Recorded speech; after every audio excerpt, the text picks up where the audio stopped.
The unexpected arrival.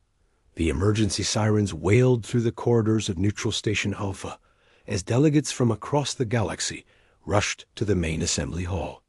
The massive orbital platform, built to oversee peace negotiations, had not seen this level of panic in months.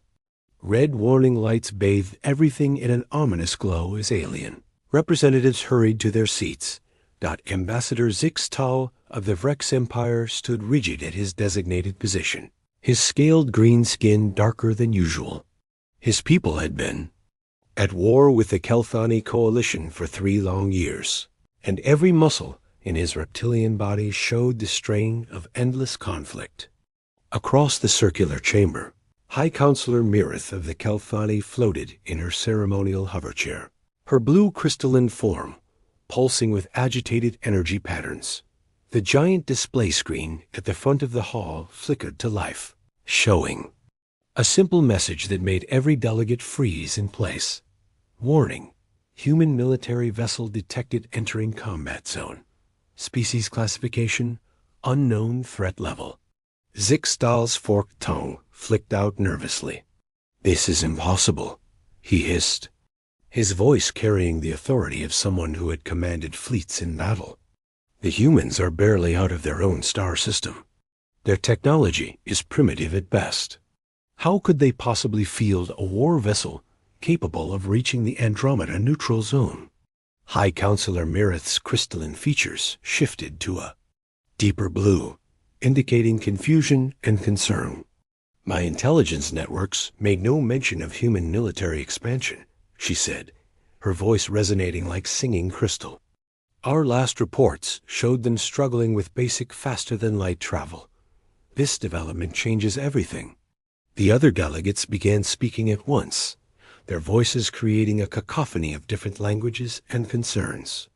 The Thakari. Representatives chittered nervously with their insect-like mandibles.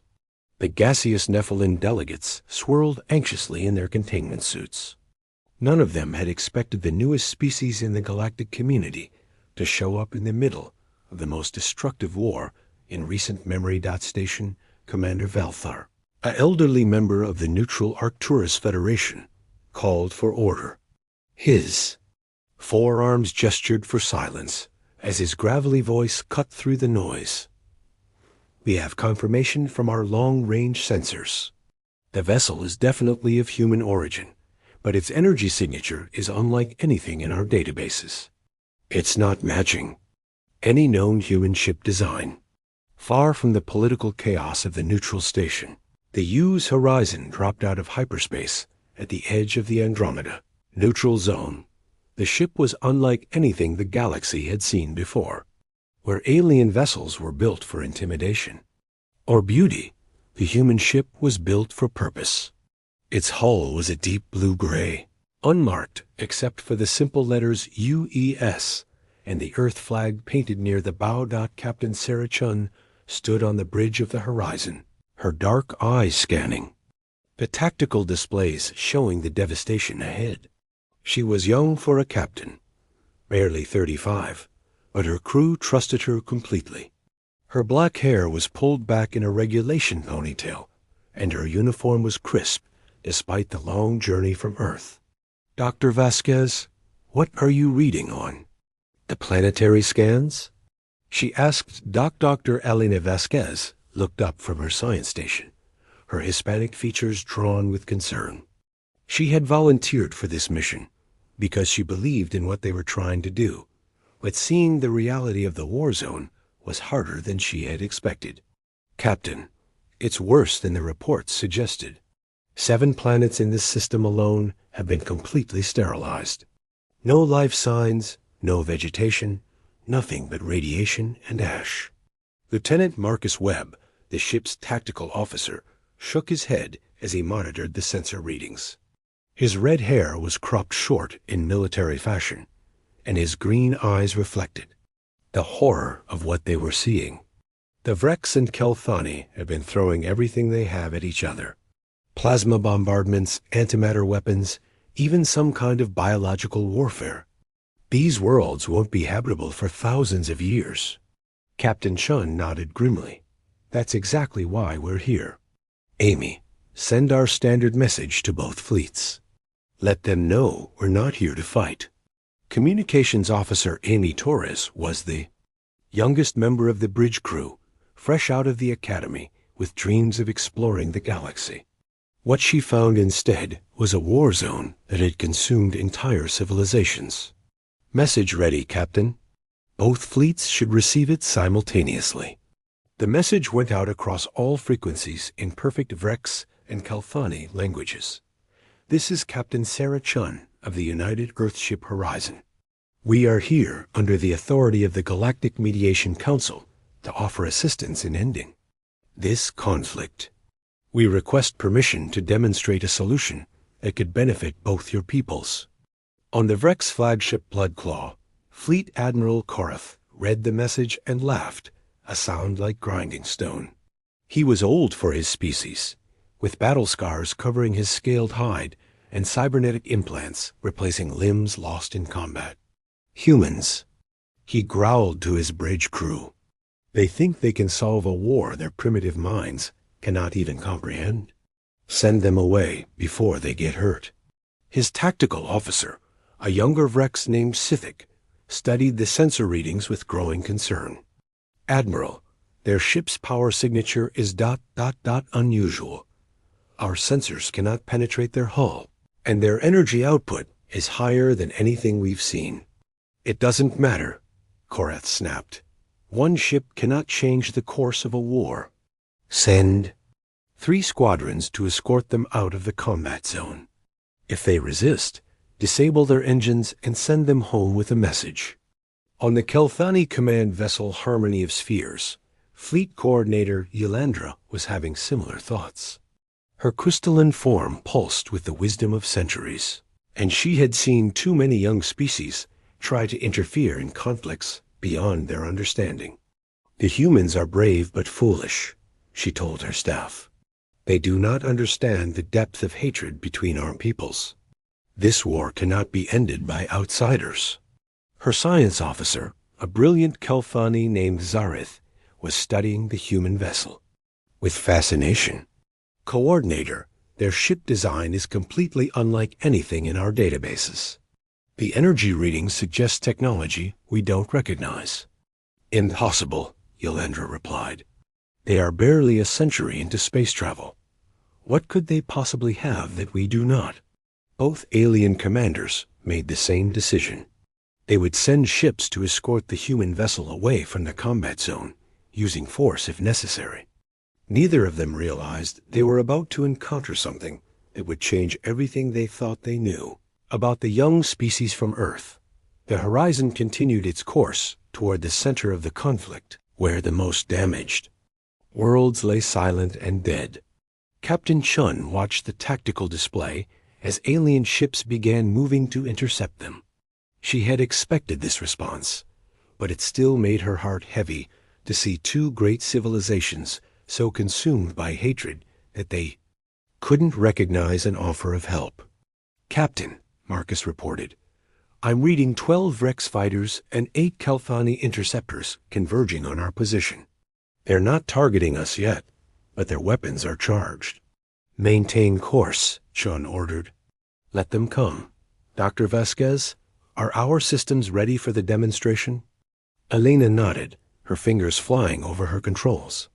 All systems are green, Captain. The terraforming array is fully charged and ready for deployment. The alien ships reached the horizon and took up escort positions around the human vessel. The formation was clearly meant to guide the human ship away from the combat zone, but Captain Chun had no intention of leaving. Not when there was so much work to be done. Unknown human vessel, came a transmission from the lead Vrex fighter. You are ordered to depart this system immediately. This is a combat zone. Civilian vessels are not permitted. Captain Chun stood. Up from her command chair, her voice calm but determined.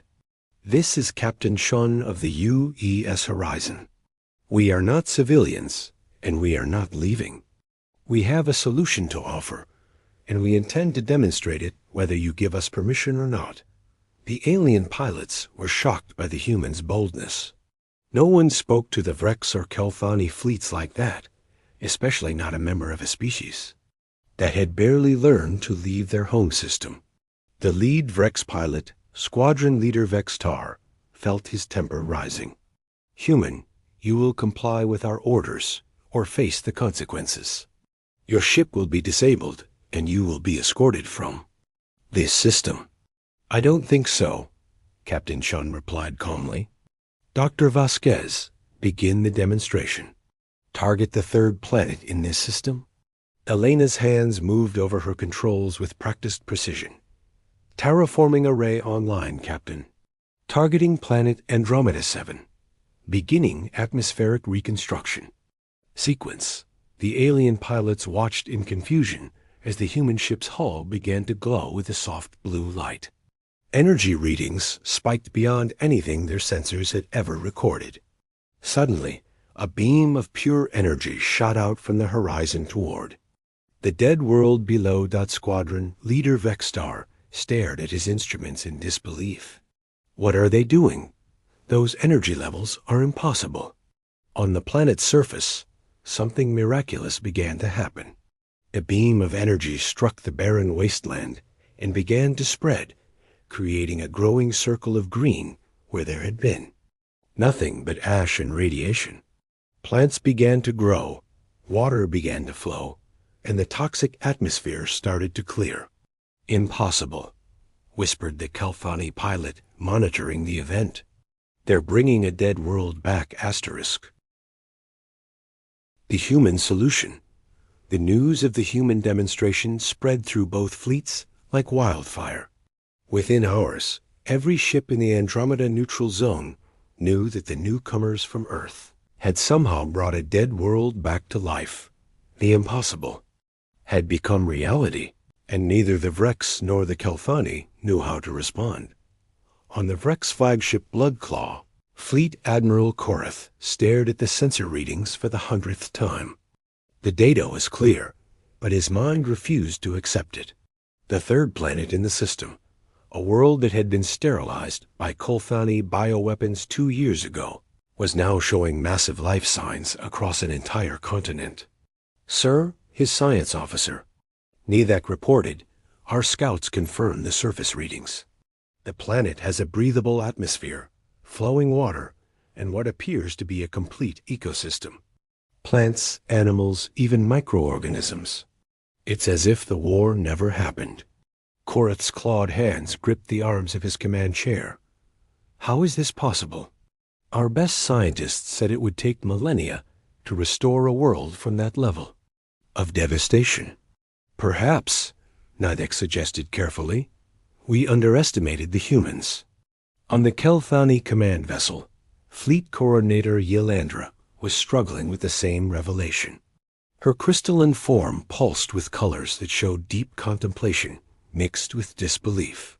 She had lived for over 4 centuries and had never seen anything like what the humans had just accomplished. Coordinator, her science officer Zareth said, I've analyzed the energy patterns the human ship used. It's completely unlike anything in our databases. They somehow reversed the molecular damage at the planetary level and then accelerated natural recovery by millions of years. That should be impossible, Yelandra replied, her voice carrying the weight of centuries of scientific understanding. The energy requirements alone would be beyond any known technology. Yes, Coordinator, but the humans did it anyway. Back on the horizon, Captain Chun was preparing for the most important negotiation of her career. The mission from Earth had been clear. Find a way to end the war between the Vrex and Kelthani, and prove that humanity deserved a place in the galactic community. The terraforming demonstration had been just the beginning. Captain, Dr. Vasquez reported, I'm receiving communication requests from both fleet commanders. They want to speak with you directly. Sean nodded. Put them through. Marcus, keep our defenses ready, but don't target anyone unless they fire first. The main screen split to show both Fleet Admiral Korath and Fleet Coordinator Yelandra. The 2 alien leaders had been trying to kill each other for 3 years, But now they were both staring at the human captain with something approaching respect. "Captain Chun," Korath began, his voice more restrained than before, "what you have done should be impossible. How did your species develop such technology?" Yolandra's crystalline features pulsed with curiosity. "Our records show that humans achieved faster than light travel less than 50 years ago. How did you advance so quickly?" Captain Chun smiled, the expression showing both confidence and sadness. "We didn't develop this technology for exploration or conquest. We developed it because we nearly destroyed our own world. Humans have a talent for finding solutions when we're facing extinction." She gestured to Dr. Vasquez, who stepped forward. Dr. Vasquez led the team that created our terraforming technology. "Elena, explain what we learned." Elena's voice was steady as she addressed the two most powerful military leaders in the galaxy. 3 centuries ago, Earth went through what we call the Great Dying. Climate change, pollution, and resource depletion brought our planet to the brink of ecological collapse. We had 2 choices: find a way to heal our world or watch our species. "Guy, we chose to heal," she continued. "It took 200 years of research and development, but we learned how to restore damaged ecosystems at the molecular level. The technology you saw today is the result of that effort." Fleet Admiral Korath leaned forward, his reptilian eyes intense. "And now you offer this technology to us? Why? What do you want in return?" "Nothing," Captain Chun replied simply. "We want nothing in return except for you to stop destroying worlds that could be homes for countless species. The galaxy is vast enough for all of us to prosper." The 2 alien leaders exchanged glances, a moment of communication between enemies. That surprised them both. For the first time in years, they were thinking about something other than how to defeat each other. "Captain," Yolandra said slowly, "restoring the worlds we have damaged would take enormous resources. Even with your technology, the effort would be massive." "That's true," Chun agreed. "But we're not asking you to do it alone. Earth is prepared to send a fleet of terraforming ships to help. We're also willing to share our technology with any species that commits to peaceful coexistence." Dr. Vasquez stepped forward again. "Fleet Coordinator, Admiral, I've studied the history of your conflict. You're fighting over habitable worlds, but with terraforming technology, you could have as many worlds as you need. There's no reason for this war to continue." Lieutenant Webb, who had been monitoring communications, spoke up. "Captain, I'm receiving reports from our long-range sensors. Both fleets are pulling back from combat positions. It looks like they're willing to listen." Captain Chun felt a surge of hope. "Admiral Korath, Fleet Coordinator Yolandra, I propose a demonstration. Allow us to restore one world that both your species consider important. If we succeed, will you agree to a ceasefire while we work on a permanent solution?" The 2 alien leaders considered the proposal. Korath was the first to speak. "There is a world in the Vega system. It was the site of the first major battle of this war. Both our species lost millions of lives there.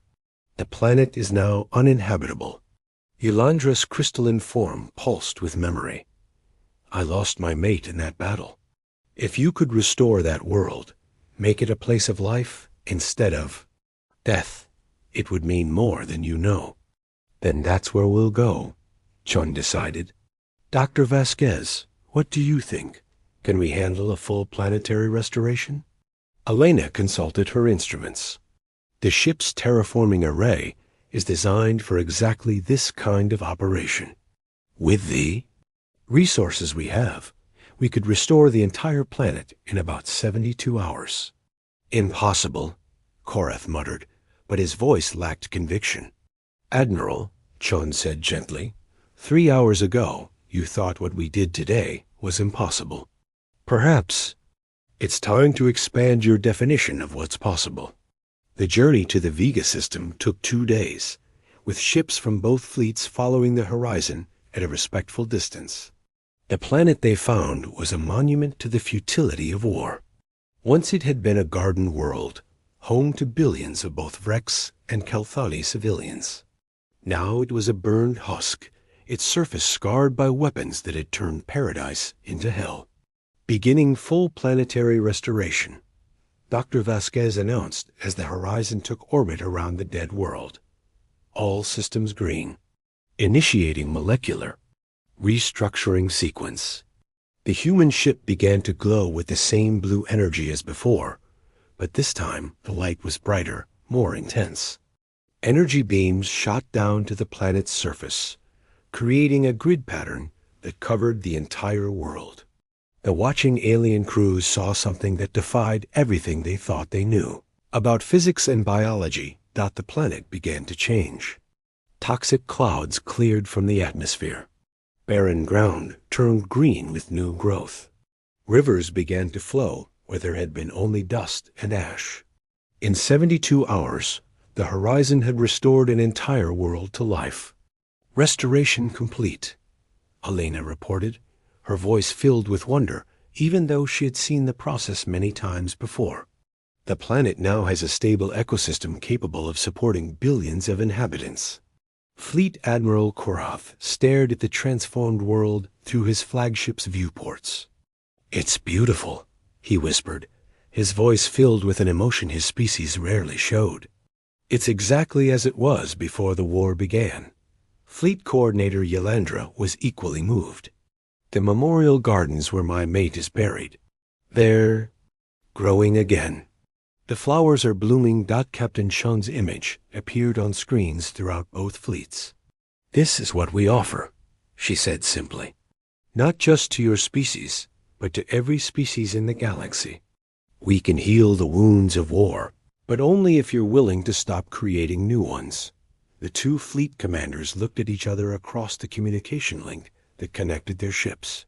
For the first time in years, they saw not enemies, but fellow beings who had lost too much to a war that had already gone on too long.